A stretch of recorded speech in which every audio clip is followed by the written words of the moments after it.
Good morning. This is Faith from Faith and Books. How are you? The first thing I would like to say is that my granddaughter was born this past Saturday at I think it was 9:55 p.m. Everyone's healthy. Her mother labored for over 24 hours, but she was 8 pounds 5 ounces, a big baby, and everything seems to be fine. I'm assuming they got home yesterday. I don't really hear much. It's a huge difference between living near your grandchild and having a daughter. Like when my daughter had her son, I was really involved, and this time around with my granddaughter, they're far away, and so of course I couldn't go up right now to see the little baby. But anyway, it's a very different experience. I feel really sort of out of the loop, which is kind of sad, but I'm excited that she was born. And so anyway, so that was the first thing I wanted to mention. The second thing is the classic spin. So it turned out that the spin number was 6, and the 6 on my list was Purgatory, the Divine Comedy, second part of it, of the 3-part trilogy. And so I just read the first canto. There's 33 cantos, and I have to read them by June 1st. Read the book by June 1st, so I have more than a day for each canto. I have like 40, forget now what I counted up, 47 days or something, and it's 33 cantos. So I'm going to try for about a canto a day, but then I can take breaks, or I can do half a canto one day, whatever. I can be relaxed about it. So I'm having fun comparing, and I do think his language, just from the first canto, his language is more, it just flows better, is a little more, I don't know, he writes better. Whereas I think with Dorothy L. Sayers, she's maybe, I don't even know if she's more exact,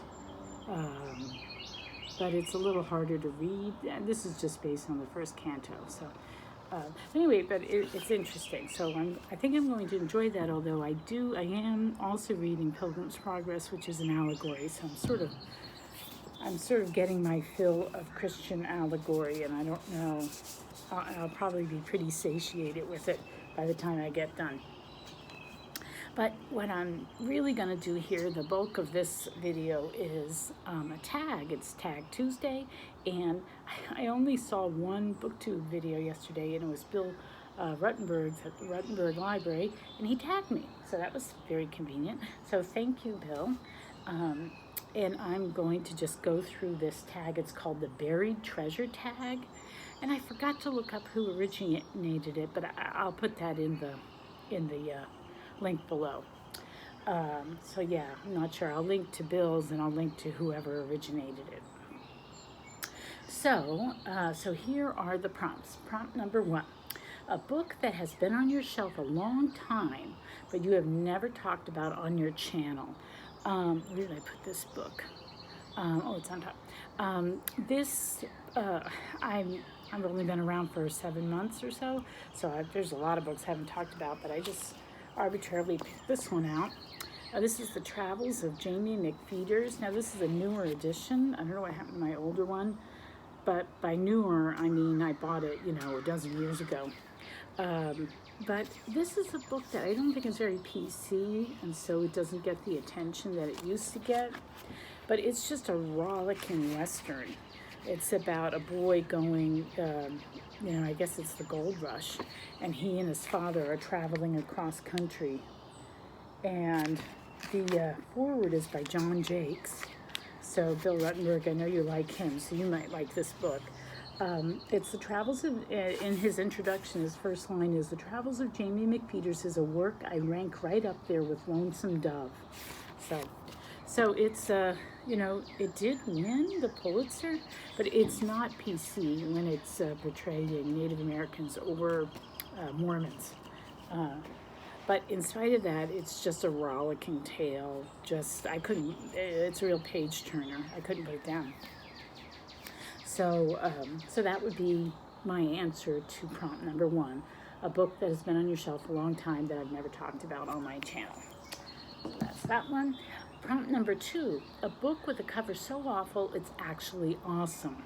So I don't know if I really get what that means, but I decided on this one. This is a really old copy of Just So Stories by Rudyard Kipling.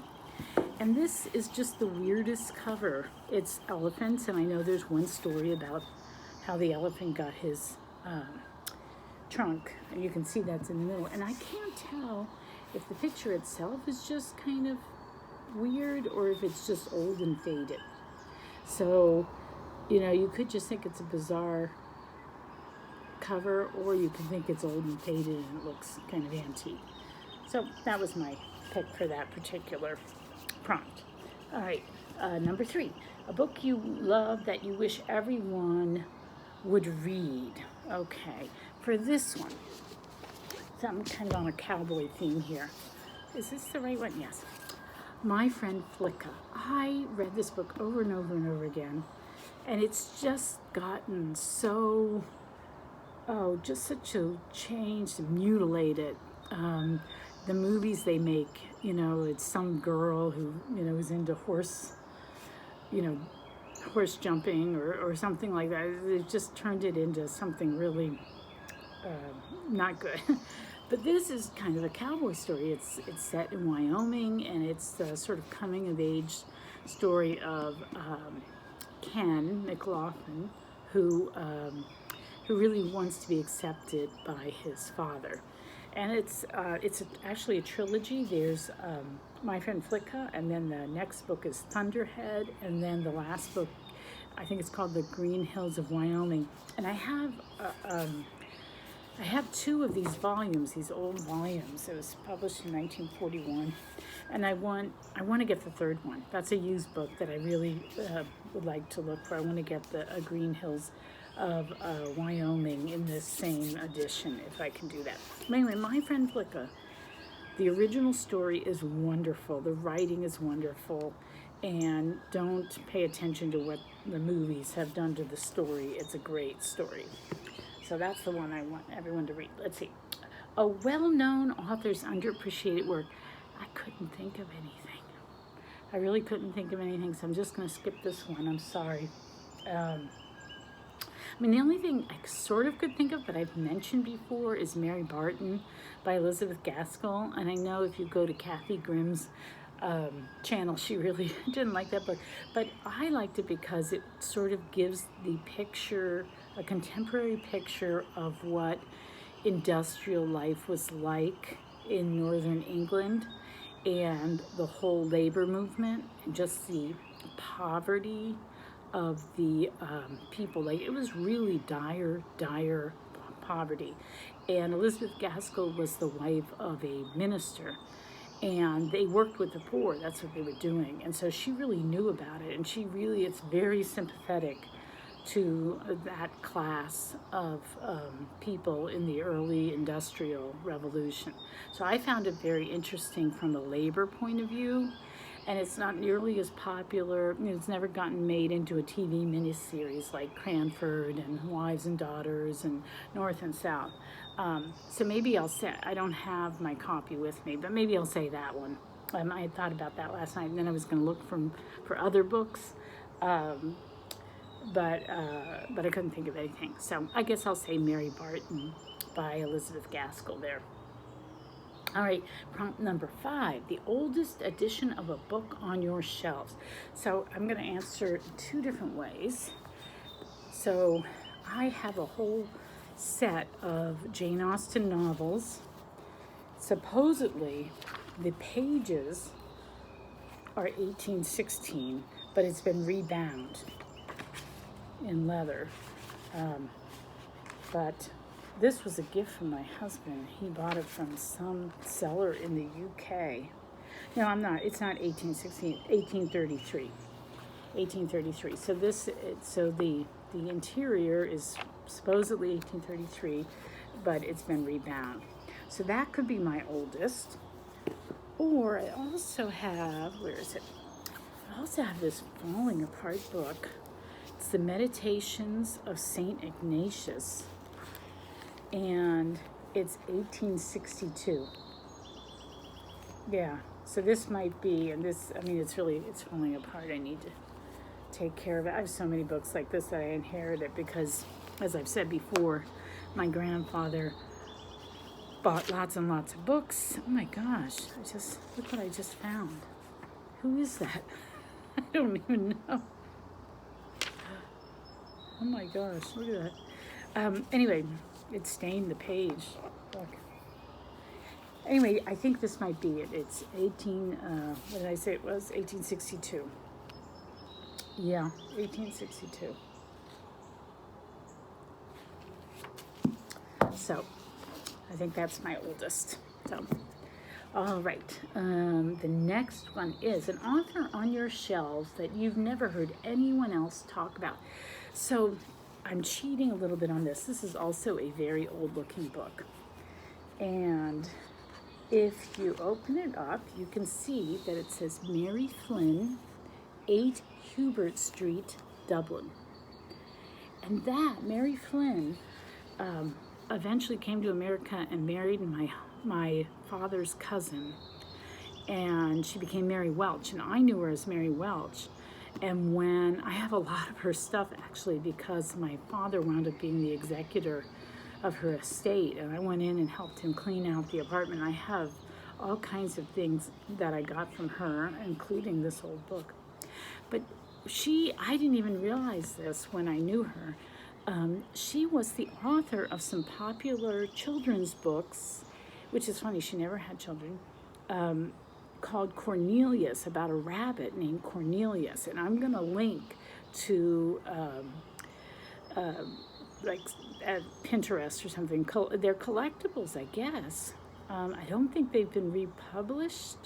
That's another series of books. She wrote several. I'm not sure how many.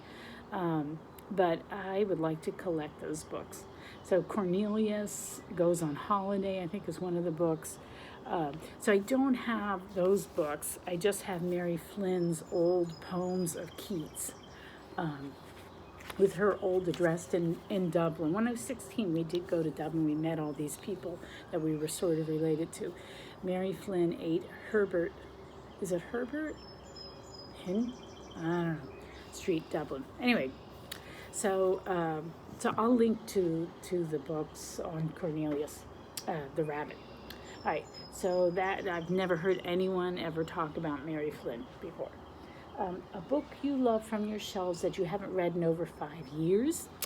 Bill Rutenberg brought this book up, Angel's Ashes. I read it when it first came out. I cried like crazy. Oh my gosh, so sad. But and it is really, really well written book. And so this has been sitting on my shelf for forever. I have not had the courage or the strength of character to reread it because it was so sad to me. Okay, prompt number 8, a book you remembered reading from your childhood. So this is The Red Pony by John Steinbeck. And this is a really old copy. You can see we wrote in it. And I read this book. This book was in my bedroom for some reason growing up. And I read it over and over again. I'm really on a Western theme here. My Friend Flicka. What else did I read? The Travels of Jamie McPheeters. This is also a real Western type book. But anyway, so this book, The Red Pony by John Steinbeck. I read that many times when I was young. Let's see, a book you love from a genre you don't tend to read from.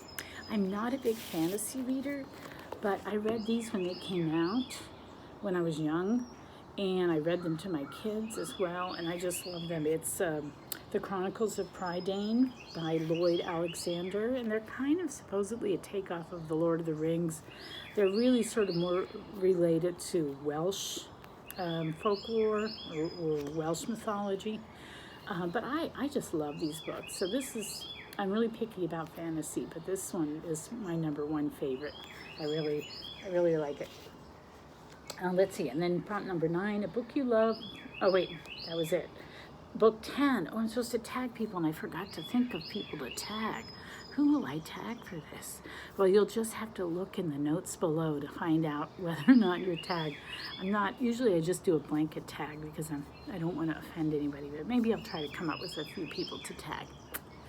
Anyway, I'm not prepared for this. It's kind of early in the morning. It's 6:56 a.m. And I'm just trying to get this done so that I can get it uploaded because we've been having trouble with the internet. So anyway, that's my tag. Thank you very much, Bill. And I will talk to you all later. Have a great day. Bye.